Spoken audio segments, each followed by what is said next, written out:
ça procès flagrance oyo ça les mana tribunal militaire de garnison ya Kinshasa Gombe ya Galima plutôt oyo wapi aza ressort na ye na kati ya audience na yo babengi audience foraine akiti na terrain pona kosambisa baye oyo bazali poursuivi na ministère public local là-bas Kuluna et jusqu'alors bango nyonso baza ba présumé innocent ndenge mibeko elobi l'état ti jugement na bango e bana kobima.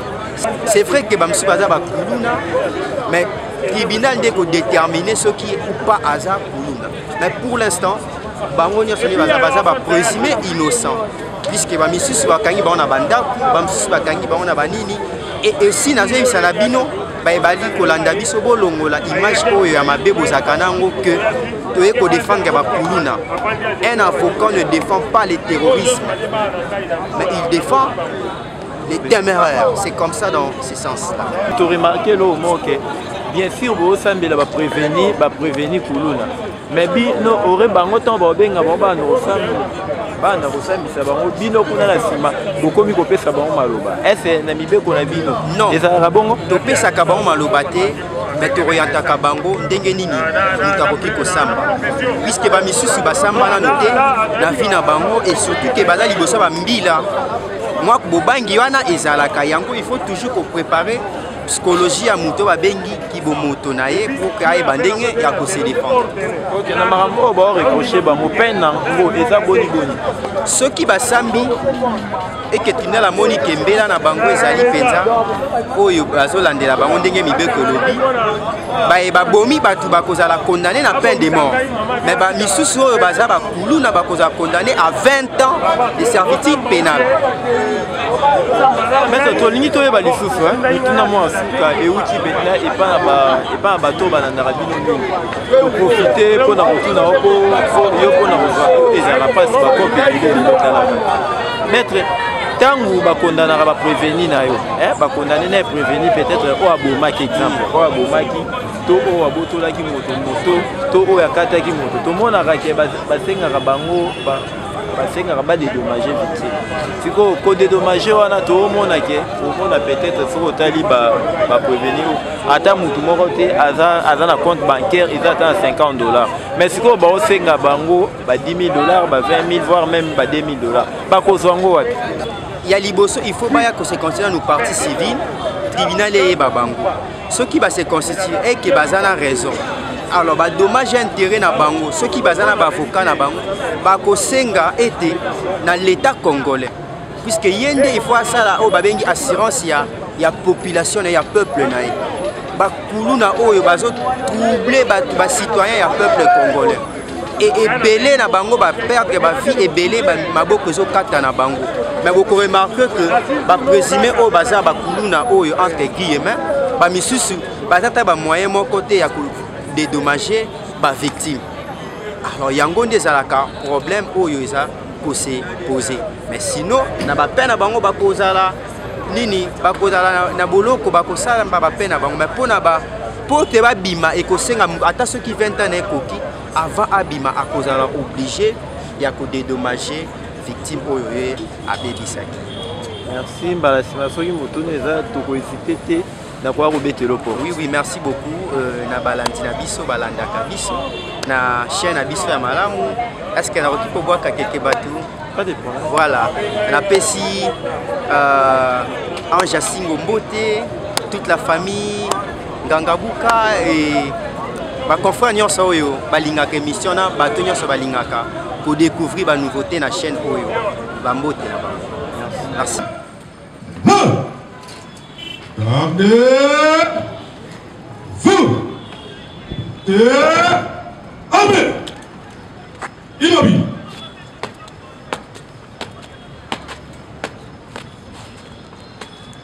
Monsieur le Président du tribunal militaire garnison de Kinshasa, Ngalema, distingué membre juge de la composition, mon capitaine, audience de ce jour en reprise. Bonjour mon capitaine.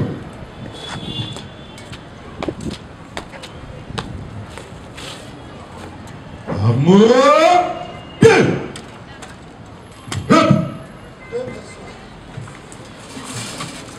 est reprise. Le chemin de parcours hier à la radio, j'ai suivi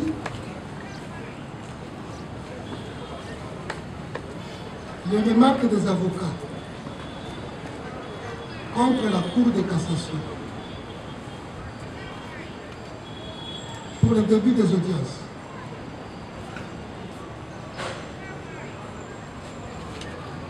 Parce que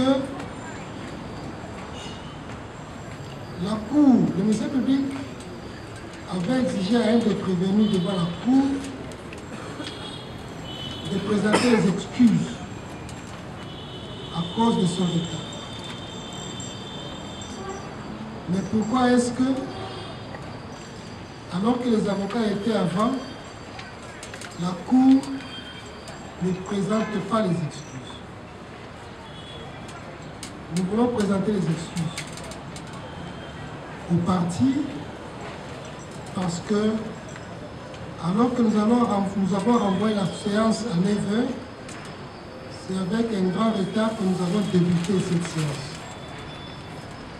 Non pour nous de nous justifier, compte tenu de la régulation de circulation dans la ville, il y a des embouteillages qui font que pour nous mener à la maison communale de Bandalungwa, passant par l'avenue Kassavubu, les membres de la composition sont venus avec retard. Veuillez recevoir, accepter nos excuses. Monsieur le greffier, veuillez procéder.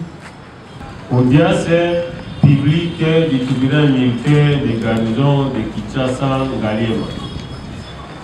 Ces gens en matière répressive au premier degré, en procédure de flagrance, en forêt, dans la maison communale de Bandalungwa, RP numéro 1944/2025, RMP numéro 51-186/KMB/2025.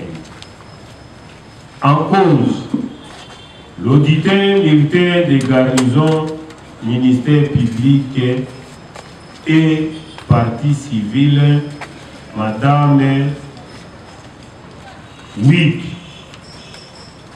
Côte Wetu Kalema Robi alias Rui Ndongala André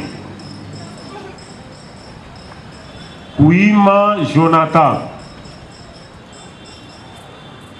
Maketo Mwanza alias Libolardo Kiala Batumba alias Aboma Zulubi Batumba Mukoko Vumba Dilou Kendesi Jérémy Njuzi Luyeye Tishik Lunguba Kalunga Merdi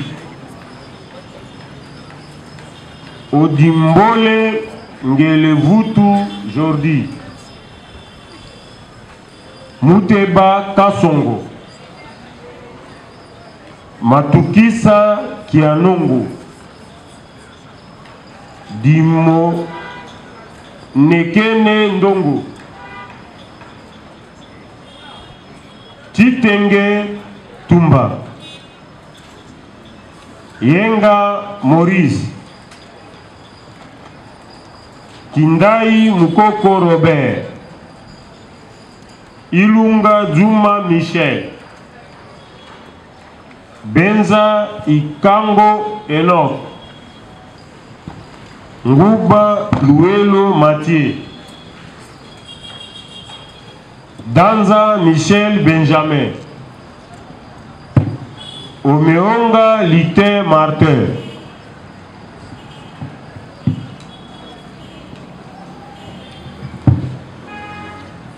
Ngatila exaucé. Saïdi Sassi Tony.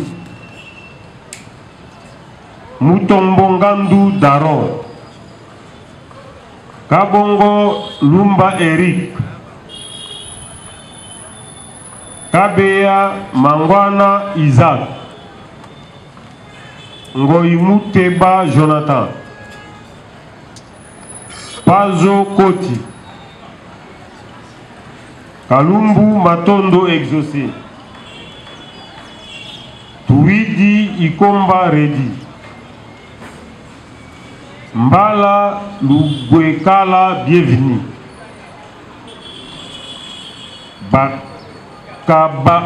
Kabaka Nzuzi. Domingo Tukala bienvenue. Futalaza Josué. Lubangi Kaku Miché. Nsinga Waya bienvenue. Okelenza Zakata. Mangudi Dama Kevin. Ilunga Neto Alfred. Bambo Nongama Yusuf. Kese Tondo Fili. Makanzi Ndombaz. Kisoka Latadila Aliou. Muyamba Marc. Ndombe Jérémy. Wingisa Benjamin. Kusonika Ribin.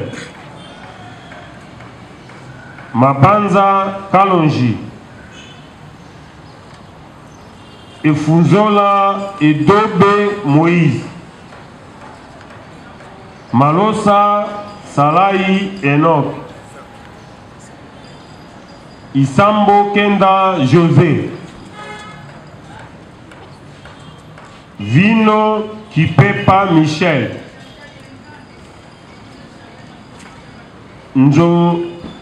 Njozi La Soki. Kiebinganda David. Luzayadio Mbiavanga.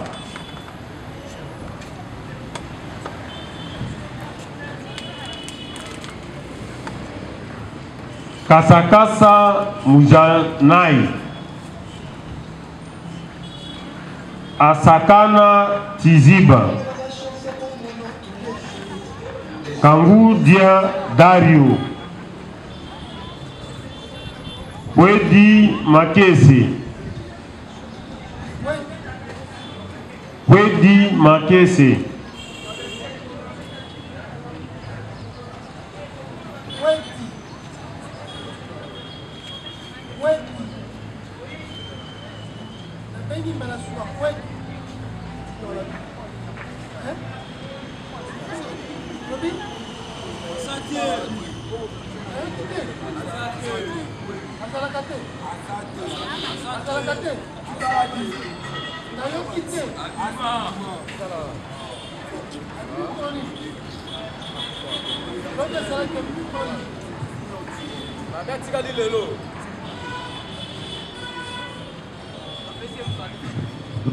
Aboykoya. Aboykoya.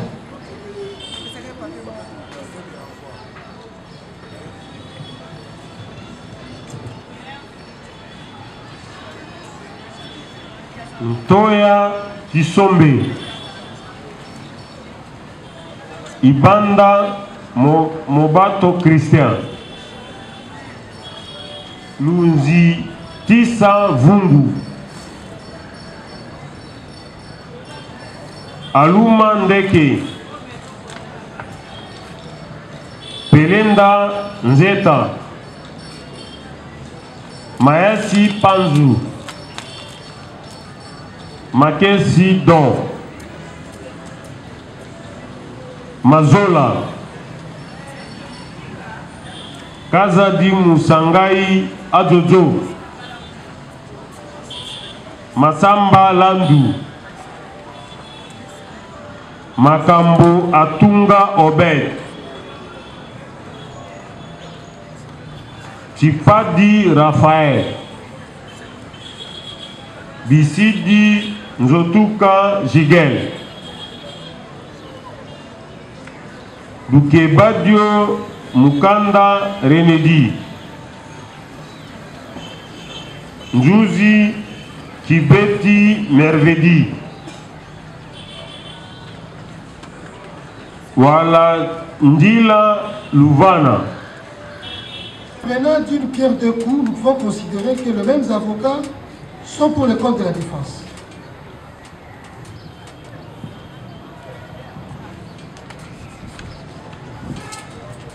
Kabea.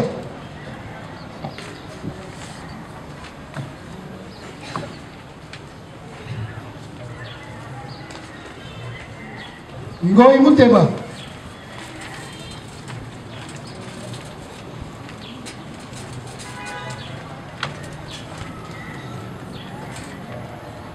Pazokoti.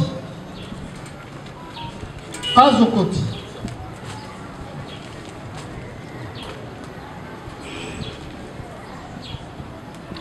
Mbala Lukwe Gala. Mbala. Domingo. Lubangi. Lubangi.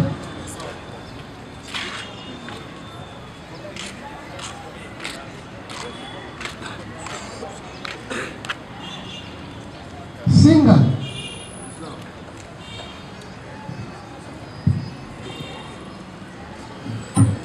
Singa waya. Singa waya waya. Singa waya waya. Singa waya waya waya. Waya waya.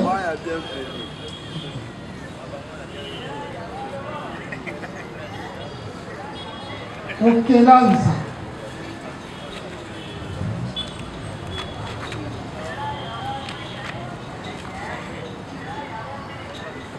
Mangoudi. Mangoudi. Nous avons, vous avez la liste, je crois, sur l'excès d'erreur qui vous a été communiqué. Nous avons élagué selon l'appellation les 32, les 35, parce qu'ils sont sur la liste de ceux qui ont soulevé l'exception. Donc, 29, 30, 31, 34, 36, 37, 38, 39, 40, 41. Ils sont là, nommés Kabea, Mangwana et consorts. Vous allez nous dire pour chacun de ces gens qu'ont-ils fait pour être déférés devant notre juridiction. Vous avez la parole, monsieur le Président. Nous commençons par Kabea. Merci, Monsieur le Président, pour la parole que vous accordez.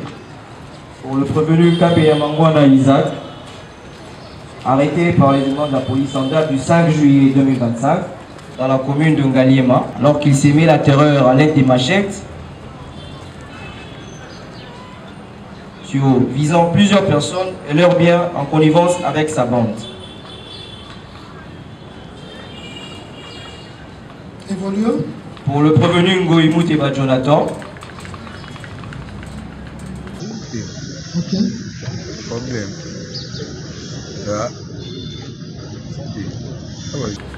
Arrêté le 2 juillet 2025 par les éléments de la police de Massimanimba pour avoir fait partie d'une association des Kuluna, nommément dit, dans le but d'attenter aux biens de personnes et leurs biens en blessant plusieurs personnes pour le prévenir Pazokoti, alias Raymond, dans la nuit du 1er au 2 juillet. Il a fait incursion dans la parcelle 6, avenue Kitega, numéro 123 bis, dans la commune de Lingwala, à l'aide d'une machette, emporté un téléphone de marque Itel, une radio et beaucoup de biens de valeur, au préjudice de Madame Masikina Adulela, prévenu Issa Mokenda, pour le prévenu Mbala Lufuikami, qui est en co-réalité avec Kabak Nzouzi et Domingo Tukili. En effet, en date du 10 juin, à 13 h, dans la commune de Bumbu, s'est déroulée conformément une bataille entre deux écuries des inciviques appelées communément Kuluna.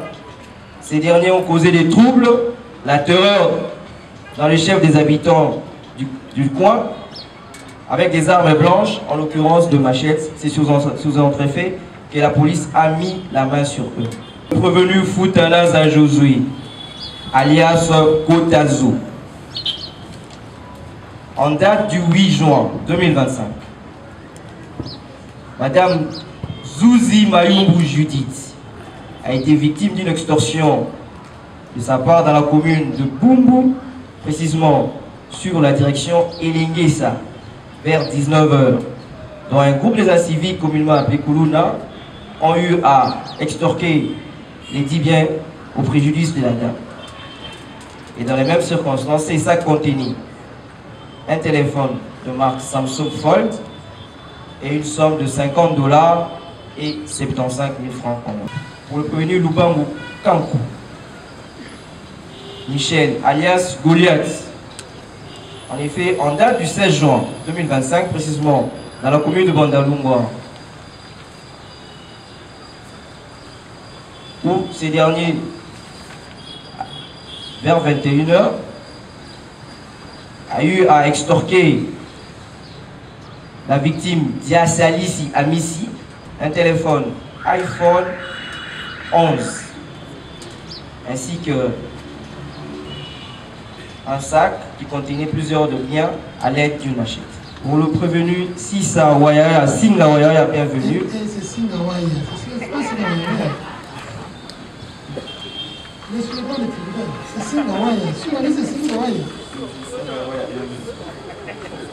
En effet, en date du 18 juin 2025, dans le quartier GB, précisément dans la commune de Ngaliema, en date du 18 juin 2025, dans le quartier GB, précisément dans la commune de Ngaliema, où Madame Marie a été victime d'un vol de sac contenant son téléphone ainsi que beaucoup de biens de valeur. Et tout ceci à l'aide d'une machette. Ukelanza Zakutu Kaleb, alias Kalaba. En date du 11 juin 2025, Madame Tumba Muungu Evelyne a été victime d'une extorsion par sa bande, communément appelée Kuluna. Parmi eux, on mettra la main sur Okenaza Zakutu Kaleb. Nous signalons que ce sac contenait les biens suivants: un téléphone de marque Tecno Camon 3, une somme de $150.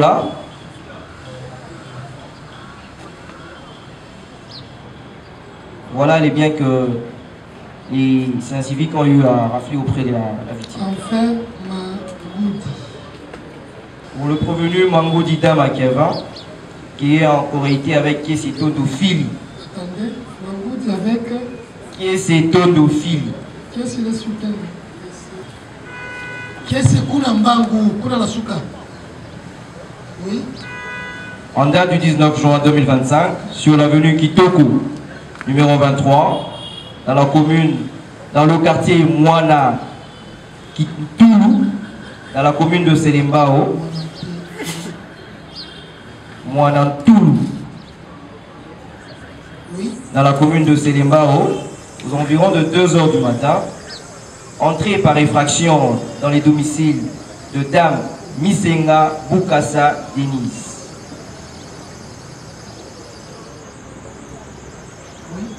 Menacés et extorqués à l'aide d'une machette, ont pris beaucoup de biens de valeur de la précité.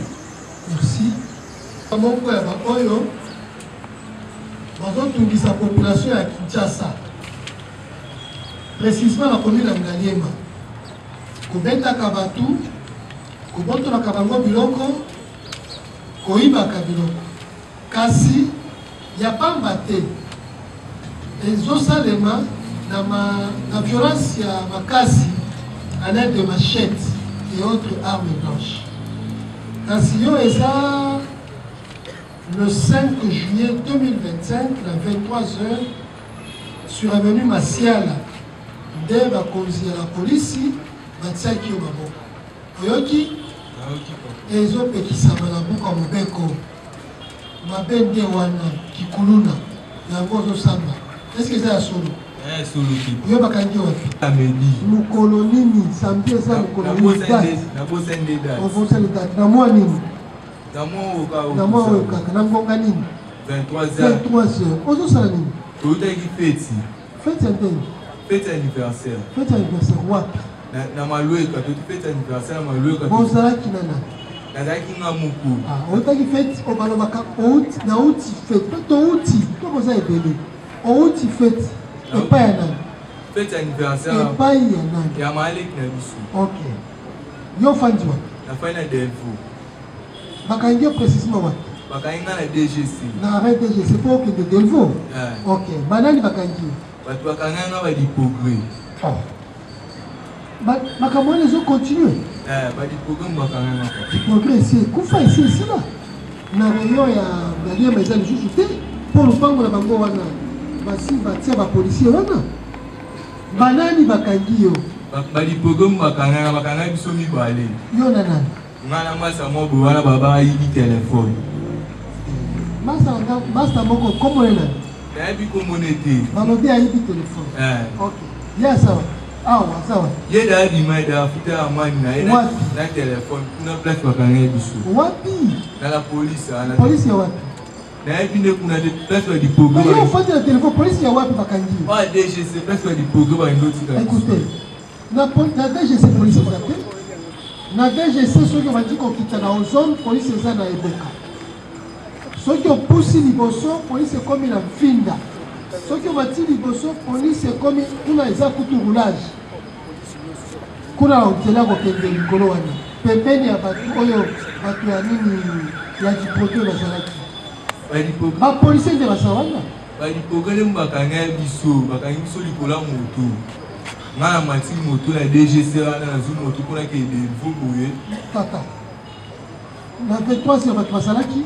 Batu bazalaki. Batiki batu nyonso bakangi kaka yo. Bakangi deux personnes. Attendez wana.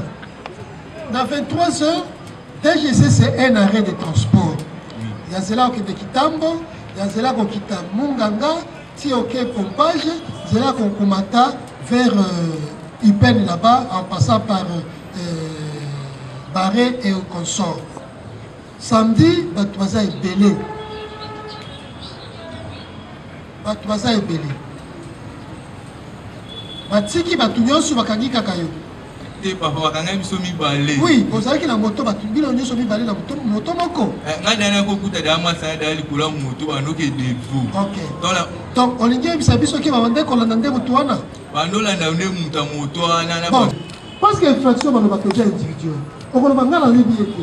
Est-ce que tu as yebi? Yeba lo ba yebi ngate me wadi prograna bakanga ka biso mibale. Bon, bokende na bango. Na moto bakanga ki? Te moto da ki ma kito bakanga. Non, soki moto ka kimi. Na moto etikali wana moto bakangi yango.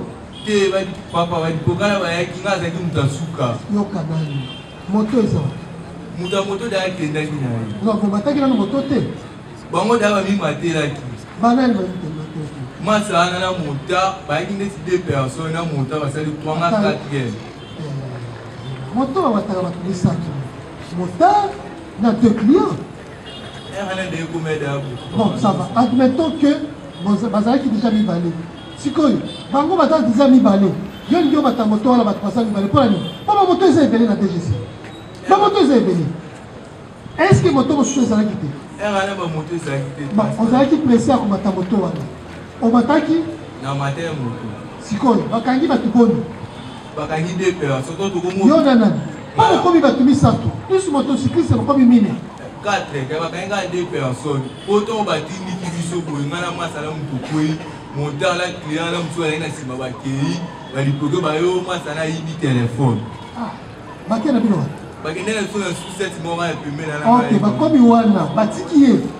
Kutu yo yebi ete yo bakanje pour ni. Na éviter ti to mwasa na balo ya yibi téléphone boy abengi pa bangu. Abengi pa bangu. Balobi oza kuluna. Bakanje na masiala na machette. La défense.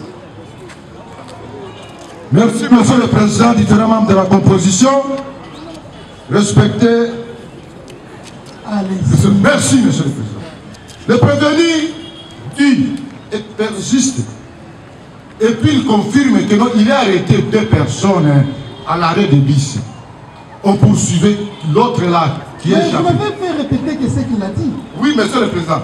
Avant, votre audience tribunal constatera que non, il ne se connaissait pas.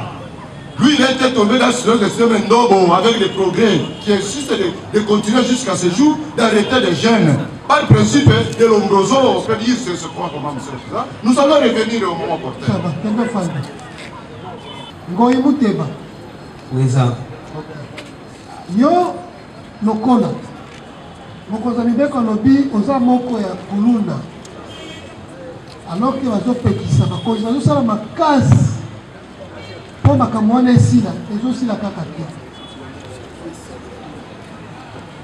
Ozotungisa bato yango nde le 2 juillet 2025 police na Masimanimba etiaki yo maboko. Vérité ça boy papa. Loba. Ngai na kopela na ngai matwa ndi bana na wako ya mola. Asa wako ya mola wana ka wako ya mola. Mola ko ya. Onka ga o. Wako mola na ba kisa ya mela. Pona douleur. Et comme na travail, kami na ba kisa na ngai naswa tana o ma faina matadi bala. Yaka ne kuluka mbongo foto ana na wako ya. Ko pesa na lalaki bapikisaki pesa na balala te. Yena okutana na basuki babenga osu bakonzi bayaka ya bakachwana bayuana ezo elekifo ondo babongisa pesa wana ndi bayokanga ngai onga bakayinga bakena ngapeke peke mina bakena ngai famille bité andi wa bité ni mewa pesa te telefone ya tu ya wana balimeona ngai kwa butole yango à 30 000 dans la poche. Ça fait des mois, des jours, moi, Nicolo. Je vais éviter de chier l'eau. Je vais éviter papa. Ça va. Police ligne de Kanaki. Les jeunes, bon, Bakanaki, Zaki, la tennis, il vit avec les mamans, des sorties, des crimes. Dans le pays, il y a un Bakaki. Alors, personne n'a personne à la télé. Les gens qui passent une dollar. Ils ont un point pour toi, ça va. Parce que on point à la carte. Voilà, Moussa qui a la pluie, il a la pongi. Oui, papa. Batuboni, balala kiwana. Nasatulaki na mama oyo bakumulaka mama ana siku bakumulaka bazaki na bazala bomba ekomaki ba air mo bazali souhaité bon papa na ngai bakisa badule makasta kundu bano déranger ngai na Isi ya dulengele alisaka pongi.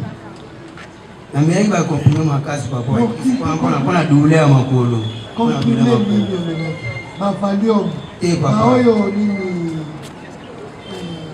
bombe papa c'est pas.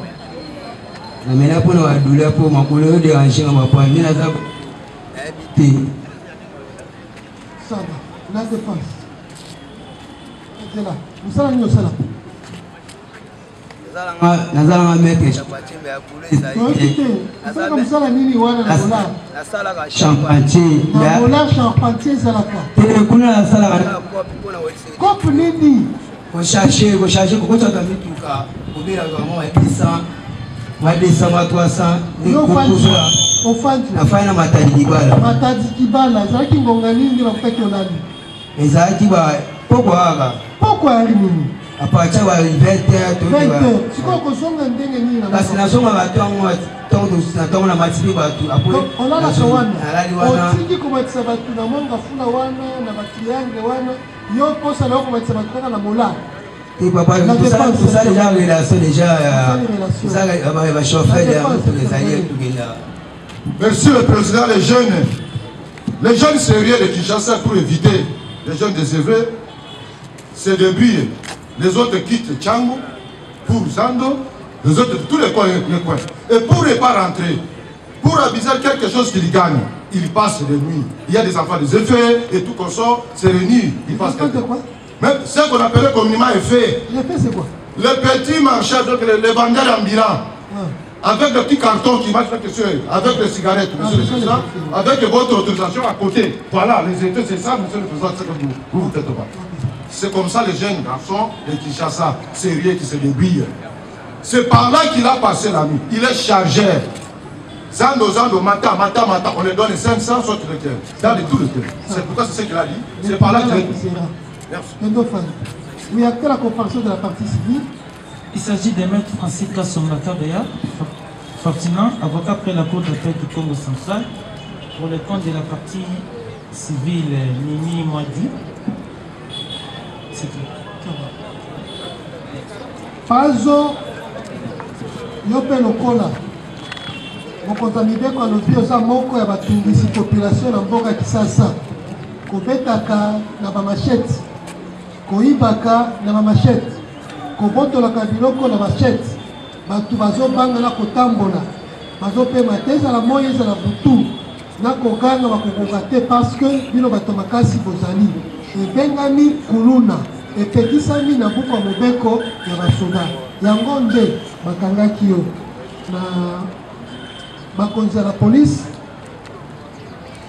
Butu ya le 2 juillet 2025, l'avenue Kitega 123 bis, commune Angaliem ya Lingwala, na machette, Kourande, Bokendai Kobotolo, téléphone item, radio, na biloko mosusu ya madame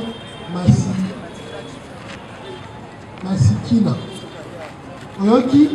Le Kouta Papa. La vérité, c'est ça, ouais. Et ça là qui est le 30 juin. Le 30 juin. La femme là, la commune à Bumbu. La Bumbu. Tu as qui fait ta famille là, la ligne là, 61. Ok. Avenue Kigoma. Ok.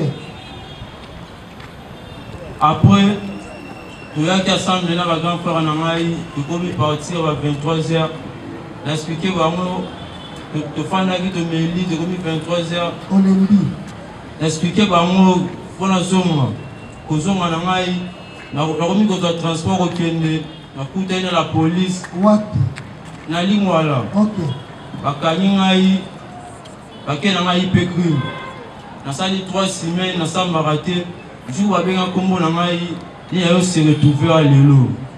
Aujourd'hui, Bakangaki la ligne voilà. La ligne voilà. Quid de la compétence territoriale? Monsieur le Président, votre honneur, lors, il a été arrêté à Lingwala, bien entendu, Monsieur le Président. Il a commis les faits où? À Lingwala, Monsieur le Président. Oui. Lors, pourquoi vous le déférez devant les juges d'Engaliem alors que dans les ressorts, Lingwala dépend du ressort de Gombe? Monsieur le Président, votre honneur, lors de l'instruction préparatoire, au niveau de l'OPJ, instruction préliminaire. Quel OPJ? L'OPJ de l'IPCRIM, monsieur le Président. L'OPJ, là, elle dépend de quel ressort? De Gombe, monsieur le Président. Alors, ça va. Turquie. Le tribunal officiel. Mbala. Zonga pas.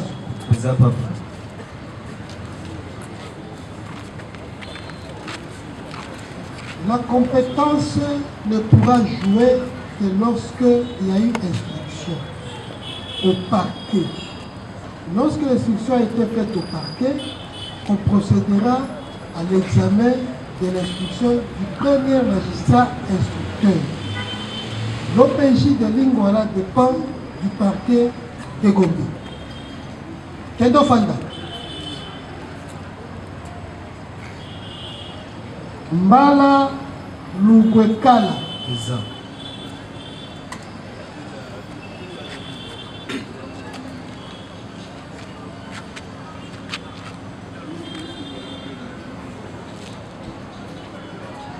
Domingo Tukala.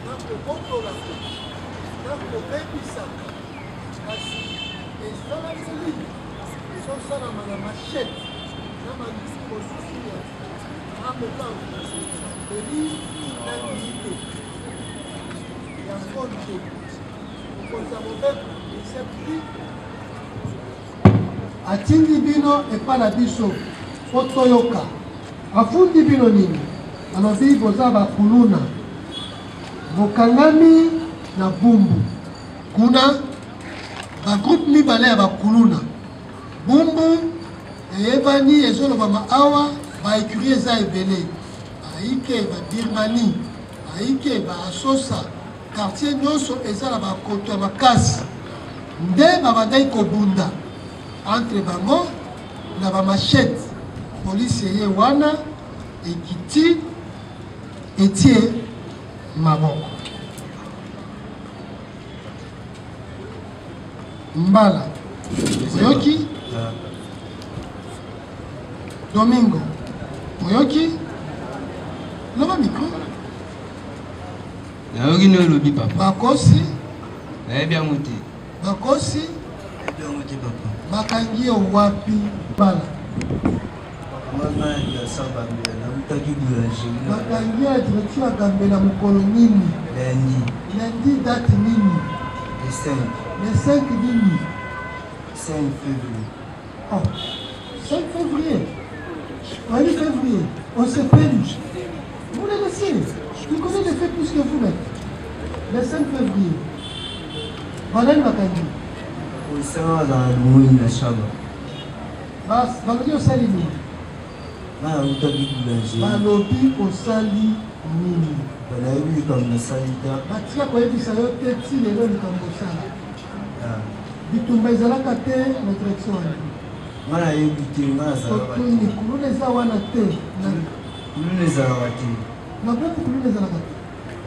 eza te olobi eza te eza nini nde eza na bunga eloko te olobi eloko te eloko te eza na bunga yo fandi na bunga avunini wisala quartier nini pia kuluna eza kuluna etika kozala eza te papa balobi oza moko ya bagang oyo babande kobunda bitumba ezali entre deux groupes oyo kote oyo na kote bazobunda na machete polisi eye bamosusu bakimi les moins forts batikali bakangami réaction na ye yo mpe na kati nga nazalaka te kozalaka te nani Domingo yo fandi wapi na bumbu kote nini eza kote moko ye afandi tuisala yo mpe tuisala eza kote moko tuisala eza abemi sikoyo eza molai yo fandi na numero nini yo fandi na numero nini kokani elobami awa te bakuluna bafandi se regroupe na bakartier na baveni bana ya tuisala baza na fandi na bango na veni na bino kuluna eza te Domingo oui papa na veni na bino kuluna eza te wakunanga ebite po ezalaka te ezalaka te ok kuna bato ya kimia nde bazali boni kasi bato ya kimia na bitumba ezalaki bakangi bino mibale na bakanganga moko bo bakangi yo ndenge po biso kota mosala lendi bakangi yo ndenge nini totuni yo te mosala nini bakangi yo ndenge nini na bakanganga nauti mosala na 600 mosala te mbonga nini ezalaka ba 17 mokolo nini le 10 juin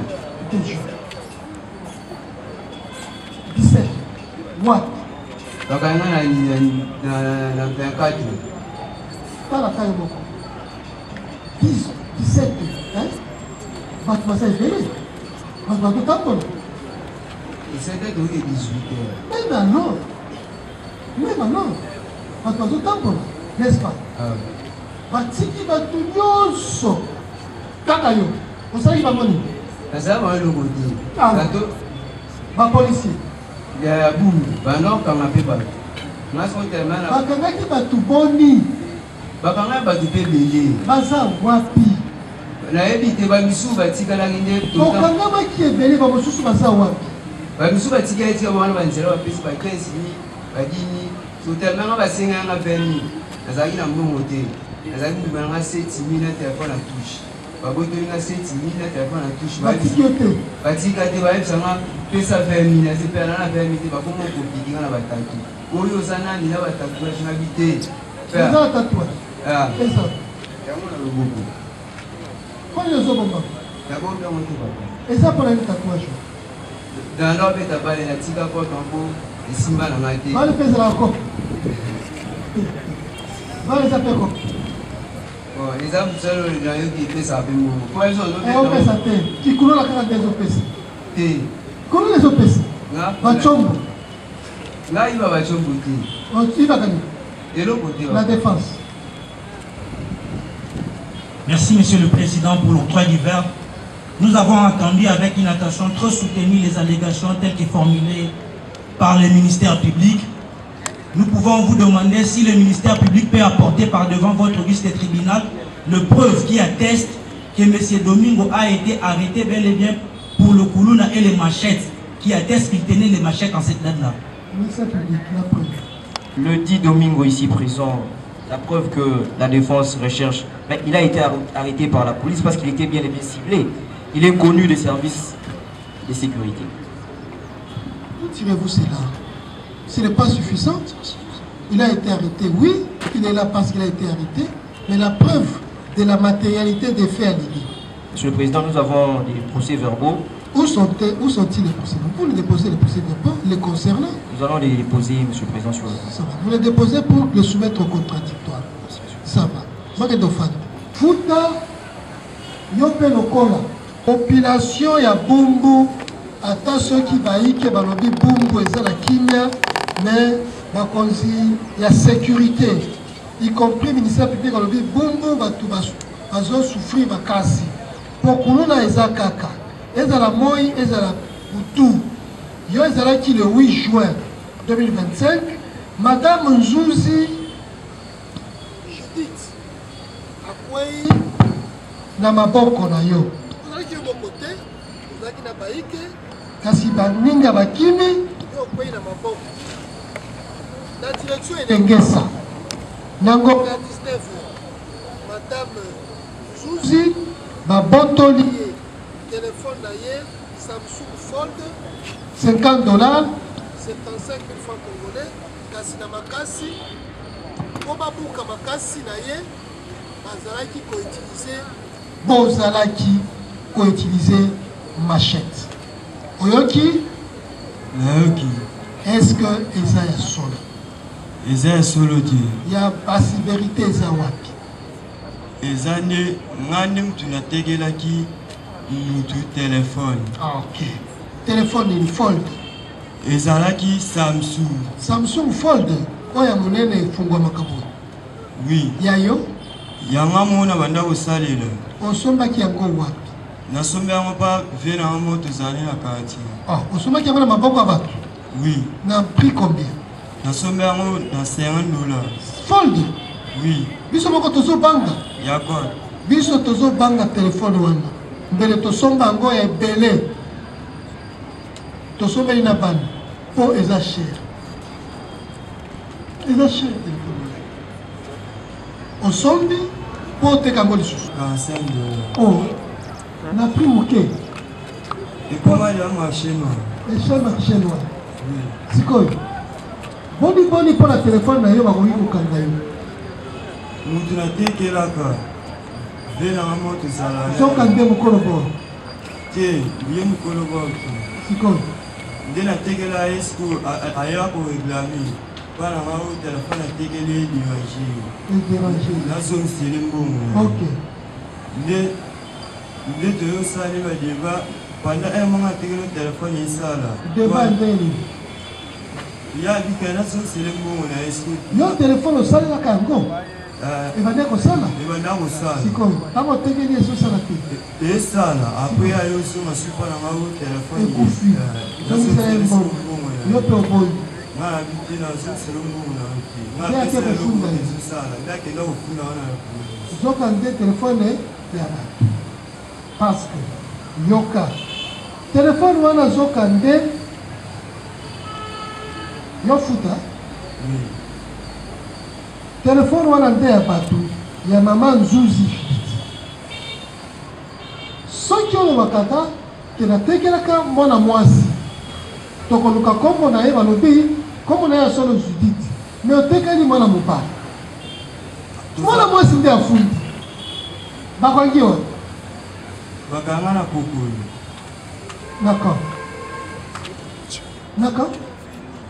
na aveni kaka kuna na bundu bake na yo wapi na sucette ntango okomi na sucette balobi na yo nini abana sosileka mbongo na ye mwana mwasi mwana mobali tolongoli ye aza te mwana mwasi mwana mobali koloba te parce que awa balobi madame Nzuzi Judith aza mwana mobali te nde ayi koreklame telefone na ye folde oyo yo ozalaki nango ondimi makambo ya folde ezalaki folde mwana mwasi namonaki namonaka oyo natekela mwa mobali la défense.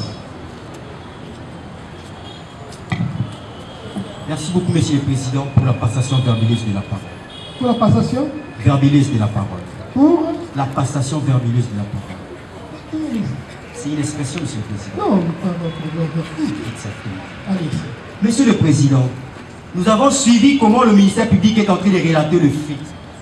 Pour dire que le prévenu qui est devant vous aurait utilisé des machettes, aurait troublé l'ordre public, alors que le prévenu est en train de dire qu'il s'agit d'un fait civil, qu'il aurait vendu un téléphone, et à la suite d'une incompréhension. L'incompréhension avec un homme, alors qu'ici la victime c'est une femme. Votre client achète un téléphone Fold, que vous-même vous n'avez pas, à 50 $. J'en aurai bientôt, monsieur. Oui, parce qu'il faut réunir les moyens. Lui, avec essence, il en achète à 50 $. Qu'il revend à 45 $. Peut-il justifier ça? Monsieur le Président, il n'est pas interdit d'acheter ce téléphone-là. Attendez. Non, revendre un téléphone n'est pas un problème. Oui. Mais à quel prix? Le téléphone de quelle valeur? Il avait ses urgences, monsieur le Président. Quelle méprise de la valeur d'un téléphone? Il avait ses urgences, il devait ses... Malheureusement, c'est un téléphone qui appartient à autrui. Au lieu que ce soit un homme qui réclama ce téléphone, c'est une femme qui le faisait. Et cette femme déclara que le téléphone a été ravi par la violence à la machette. Justifié. Monsieur le Président, nous serons très contents lorsqu'on va nous présenter la victime pour la confrontation. Le tribunal a visé. Kendofan dans votre folle. Quand Goliath pose un géant, pose un macasse. Sportif. Ah. Donc, on a Goliath pour on a Goliath. Futa ça va. Zongana.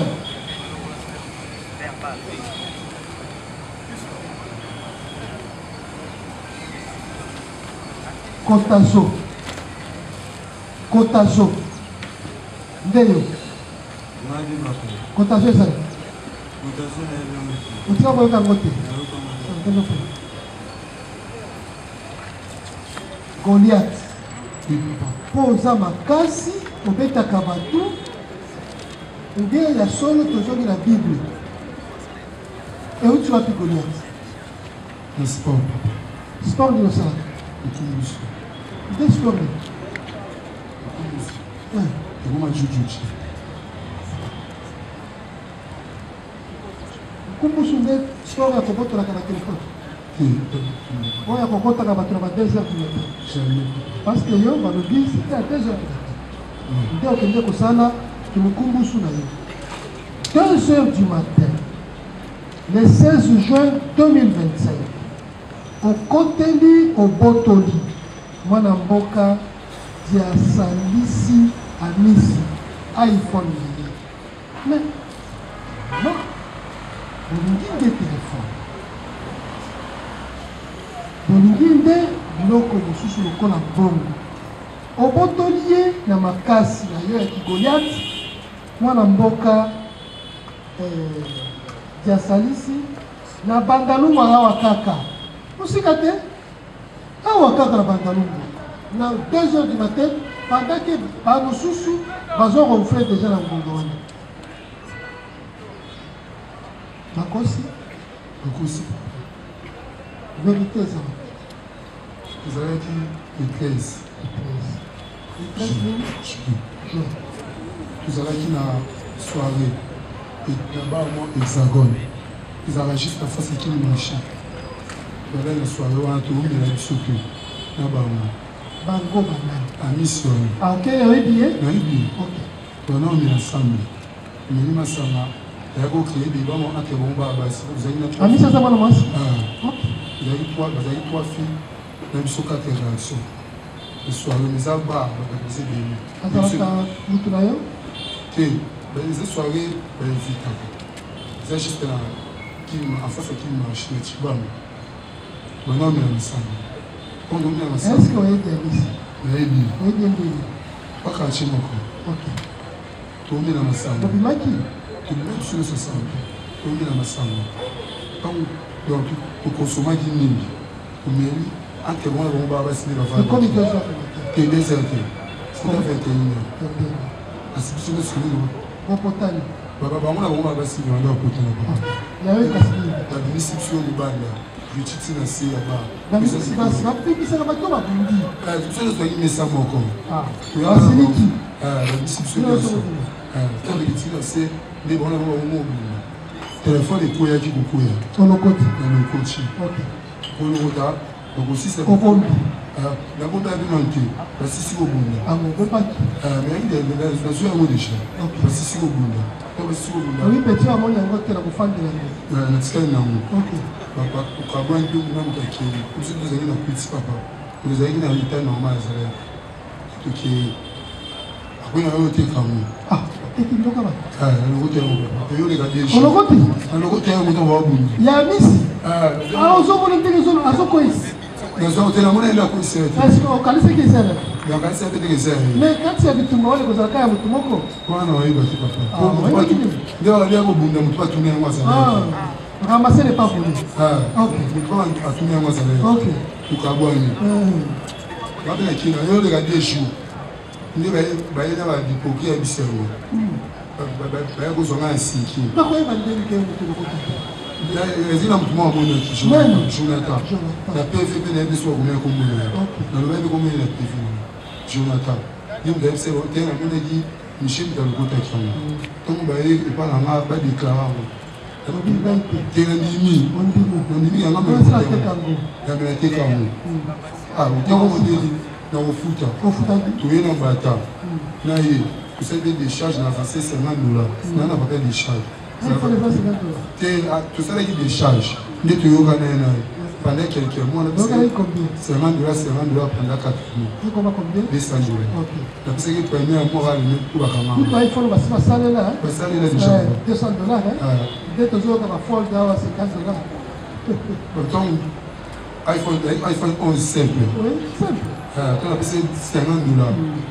Et tu as dit ce qu'on fait là, faut ta main.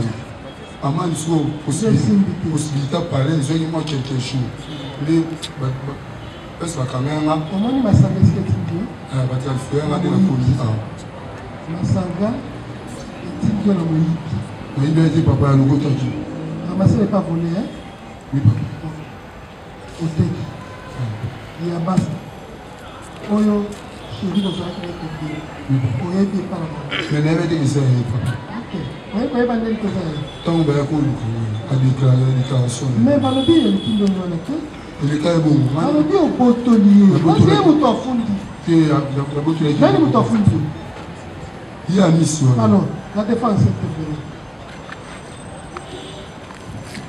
Merci beaucoup, Monsieur le Président, pour la parole nous accordée. Mais avant que la défense intervienne, nous venons de poser l'acte de transaction que le prévenu.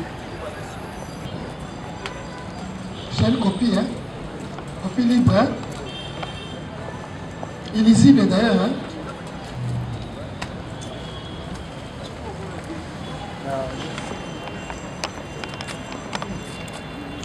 Monsieur le Président, le décharge est fait le 16 juin 2025, intitulé Décharge. Le 16 juin, c'est la date de fait. Non. Allez-y. La date d'arrestation. La date de la signature de la décharge. De la signature, oui. D'un compromis. Oui. Reste inter. Ngai, Maman, Michel, Lubank, Iget. Nandimi kofuta telefone ya na valeur ya 200 iPhone na valeur ya $250. Na pesi avance ya 50 na tikali na 200. Chaque fin du mois na kopesa $50. Signé Lubangi Iget ainsi que Amis Béatrice Diassal. C'est la maman du prévenu. Mais c'est le président. Ça c'est un aveu. C'est un aveu tacite de la reconnaissance de la commission des forces. On aurait voulu que cet acte dise qu'il n'a pas été procédé de la manière que Lubangi, mon fils, avait ramassé un téléphone d'un quidam qu'il ne connaissait pas. Malheureusement, Lubangi déclare ici qu'il savait que ce téléphone appartenait à Amissi, une de ses amies. Le tribunal a visé. Monsieur le Président, si la défense vous produit cet acte de transaction, c'est pour vous faire voir que la façon que le ministère public a présenté les faits, il a dénaturé les faits. Notamment en indiquant la date qui n'est pas conforme à la date selon laquelle le fait se serait produit. Produit le 13 juin. Et l'acte de transaction devant l'OPJ a été dressé le 16 juin. Monsieur le Président, même si l'organe poursuivant pouvait vous produire les procès verbaux tant du prévenu que de Madame Diassal, vous n'allez pas retrouver à aucune question que la dame a déclaré qu'il a été menacé par des machettes ou intimidé ou semer la terreur. C'est dans cette optique que la défense veut faire savoir au tribunal que le prévenu, certes, il a ramassé le téléphone, oui. Et il y a eu transaction devant l'OPJ, faute de réunir les moyens d'amende, qui serait déféré à l'auditorat devant votre vice-tribunal. Et pour observation, nous allons peut-être revenir au moment de la plaidoirie, mais il y a une question que la défense devait adresser au ministère public par rapport au marché. Merci, Monsieur le Président, pour la parole accordée. D'après le ministère public, le prévenu Lubangi a estorqué un téléphone et sac à main. Mais notre question est la suivante. Par devant nous, nous voyons que de machettes. Sur le ministère public, nous présenter le sac et le téléphone estorqué par le prévenu. Le téléphone est déjà vendu. Les sacs. Il n'a jamais dit qu'il a ramassé les sacs.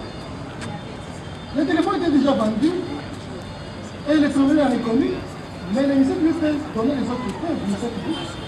Avant qu'il réponde à votre honneur, un complément. Vous avez une question? Oui.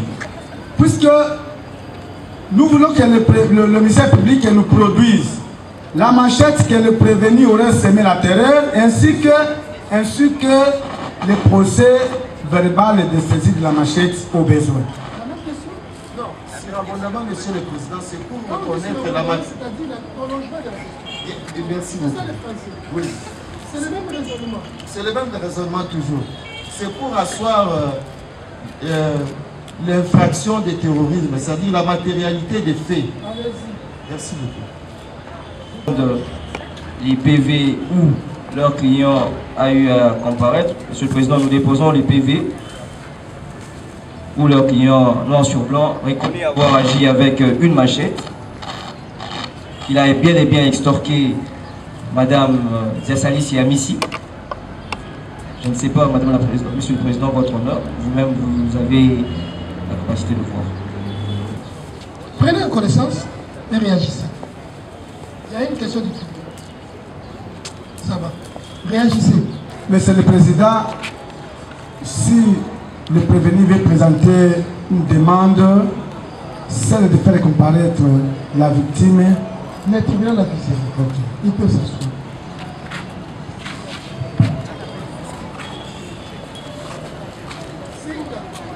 Président.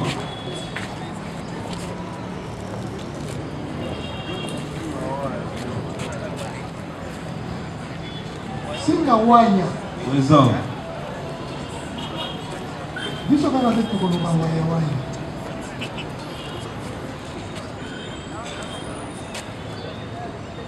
On va t'attendre là. Ouais. Tinga Antoine. Singa wanya. Bienvenue. Yo lokola baike. Moko ya batungisi population na mboka Kisasa. Na commune ya Ngaliema bato ya Jebe bapemi te. Oza moyibi ya telefone ya Maman Marie. Oyoki likambo esalami le 18 juin 2025. Réaction. Papa, les aboués. Maman a appelé à Sibisanga téléphone à Jésus diplomate pour me faire le Lugambo. Bongo bon quand on Ah, tu souko la bami tout. Ok. Tellement qu'il y a un ébani wana na Jésus wana a béni na tiré téléphone à charge. Ni a tiré téléphone à charge. Ni a dans le Lugambo wana na bu sana kinda kuluni na ngo kuena na diplomate wana. Allez, avec nous, on va se faire des choses. On va faire campagne. Campagne va être une pékin. Pendant que l'angle, le téléphone est bon, et bon gars. Mais le téléphone est dans la zone ici. Le téléphone est mort, et bon à quitter. Le monde est d'abord à fond d'acquitter. Le monde est qui m'a tellement que moi, retard, il y a zone ici, le téléphone. Le monde a bien un peu. Et ça, il faut le bon. Et c'est un jour mort. Ah, papa, attends, il beaucoup. Après ce téléphone lobby, au Bossani, après on va dimanche, lundi na ba pourquoi. Le ayo mingi anda okuta kutela nganda mingi na basuda ndi bakanima. Alobi ni na basuda? Abisi basuda ke mwana na pesa ke téléphone ngati na na charge. Avec bongo. Et comme il est cassé à Kosamba wana, moyibi ya ko iba kala ba machete. Oba na yabi de ba opérer de ba ndoko maman na na mate. Merci monsieur le président. Que vous avez entendu le prévenu pour éviter les redites, monsieur le président. Il s'agit de la maman qui donne aux enfants, donc à ces gens pour leur charge. Parce que tout simplement ce monsieur était parti et revenu le lendemain. Bon, ça fait partie du terrorisme, monsieur le président. C'est par là d'ailleurs, monsieur le président, il n'y a pas, pour ne pas abuser le temps de votre visite tribunal, nous allons revenir au moment où. Merci. Panda. Okelanza. Présent. Okelanza. Yope Lokola. Téléphone. Mbongo. Niso na yeli kakumona ngote. Le 11 mai 2025, Maman Tumba Eveline akwei na maboko na yo na baike na makasi ya machette bozue $150 na ye na Techno Camon. Olobini. Et ça nous coûtait pour moi le 13 juin, jeudi, à 14h. Bakokanga yo kaka mukoloseli makambo te. Ils ont commencé à camonder au Kangaï. Les Cambouais sont le 11 mai, mais au Kangaï, ils ont dit que pour l'année. Je suis allé au madame, moi aussi, je suis en prison. Dès que tout le monde est en bureau, il y a ah, Balobini. Rien. Langongani. Na 14 h. 14 h. Pas ça pénalité. Bazolu kakayo. Pour maman Tumba a identifié qui yo. Alobi ye wana. Kombo na ye Okelanza Kalaba. Kalabate? Kalabate. OK. Ye wana Nzakata. Nzakata te. Oui. Bazolu kayo ba bureau de musala bango. Il y a maman Tumba na tikala ko ya donc oye ba kombo na téléphone les aba bon wala mona mwasi pour ne pas kanganga les jours alinga qui ko se présenter a réclamer ba bilo na ya mona mboka tango azokanga yo na 14 bato baza pembeni ko batiki bango nyonso kaka yo bakwei na ye maboko po bamoneli yo po bamoneli nga te kasi mpona bongo na ebelo ba yo solo yo bakaki mpona nadi bakanganga na oto kotika mwasi na ngai na nsima est ce que kotika mwasi na nsima plusieurs eza mbeba bakanganga kaka boye na direction tona retour na ngai na ozonga la défense réagissez. Merci votre honneur pour l'octroi du verbe. Pour ne pas retenir votre temps, nous passons à revenir à un moment opportun. Allez-y, merci beaucoup. Kendo Fan. Mangudi na kiesi. Bino pe lokola. Bana mboka ya Mwanantumi. Mwanantuma. Ya komina Selembao bamoni pasi. Pasi kuluna na Selembao iso tika te. Bakonzi ya mboka basali makasi nyonso. Mais iso sila kaka te. Bino nde le dernier vivant. Il y a un phénomène wana. 2 h du matin. Vous êtes debout. Madame Misenga Bakasu Denise. Bokotelier Nanko. Avenue Kitosa Kitobo. Kitoko. Numéro 23. Bon, il y a un batie bino maboko. Bakosi. Moko na moko a sa parole. Bakosi papa. Bakosi. Yo pe lokola bakosi. Bakosi. Yo liboso bakangi wapi? Ngaba na kaluka. Kaluka la Selembao baza ba voisin. Te papa. Baza ba voisin te. Ah. OK. Bakangi po sali nini? Ngaba kanganga na veina biso na changa. Po sali nini? Na sale le côté. Ba moni elio kaka. Baye na butu, baye na moni. Maître. Qu'est-ce qu'il y a? Ngaba kanganga yi. Vous allez souffler pour rien. En plus de souffler, vous la brûlez. Hein? Ngaba kanganga ba 12 h na lo téléphone ndeko na ngai. On sali nini? Na téléphone ndeko na ngai ya mwasi. Oui, de kana lo téléphone. on joue avec encore. Ah. Obenga to Israël. La joie benatala ba vidéo. Oh. Quel est le téléphone à Balabas? On commande ma caméra sur Kamwe. Ndesikoyo. Loba. Papa ngaba kanganga pe na. Osio lobi téléphone ya yeye na ya mwasi. Osa na ngonini. Otala vidéo. Benatala ba vidéo benazongisa. Ah, zongisa ki? Nazongisa kate na teka ka ngomu. Oh. Oteki. Biloko bantu. Otekeli nani? La téléphone ndeko na ngamuku. Otekeli nani? Ero muleki njela. Na combien? Na $50. Osai na ngoni nteka tu. Na somelo bilamba. Malambo. Okete. Tanto sila nite. Qu'est-ce? Présent. Fili. Présent. Tonto. Kuluna.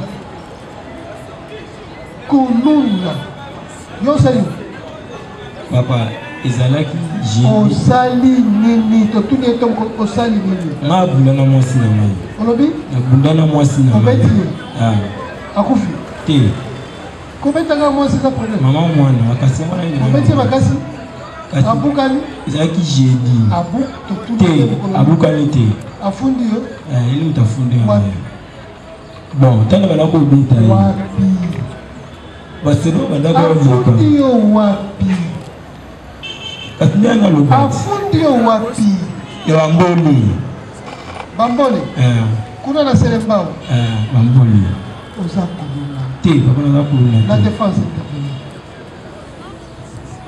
Votre honneur, merci pour l'octroi du verbe. Nous tenons à signaler à votre auguste tribunal que les deux messieurs ne se connaissent pas. Ce sont deux dossiers distincts. Et nous allons y revenir au moment opportun. Merci. Votre honneur, on n'a pas encore des mots pour les prévenir, mais ils sont à deux. Nous n'avons pas encore réagi. Nous voulons faire observer au tribunal que le prévenu a été arrêté pour une dispute avec sa femme. La preuve des allégations. La preuve. Nous sollicitons du tribunal de faire comparaître sa femme. Il n'est pas marié? Oui, bon, la mère de son fils, pour élucider les hommes d'ombre, puisque le ministère public, moi c'est la maison. Avenue Kinkole. Avenue. Avenue Kinkole. Avenue Kinkole. Numéro. Bon, numéro de l'encole bâti. Si tu vas comment il est? Tani. Oh, Tani ça comment? Njuzi. Tu vas dire que Njuzi Tani numéro 1. Njuzi Tani tire à ça. Pourquoi c'est son sang? Il y a la téléphone. Oui. Adresse. Avenue Kinkole.